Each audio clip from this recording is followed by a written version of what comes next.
Hey everyone, if you have been exploring the iOS 18 beta but are now ready to return to the stable version, you are in the right place. Today I will walk you through the steps to remove the iOS 18 beta from your iPhone. So let's dive in. First, let's ensure your data is safe. Before making any changes, back up your iPhone to iCloud or your computer. This way you won't lose any important information. Now let's remove the beta profile. First, open the Settings app.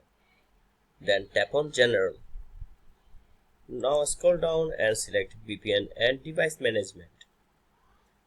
Then under Configuration Profile, you will see iOS 18 Beta Software profile.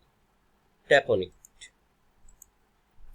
Then, if prompted, tap Remove Profile. If prompted, enter your device passcode, then confirm the removal.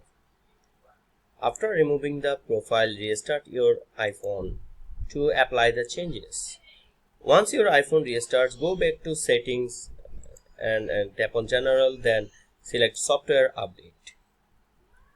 Your iPhone will now check for available updates. If a newer stable version is available, you can download and install it. And that's it.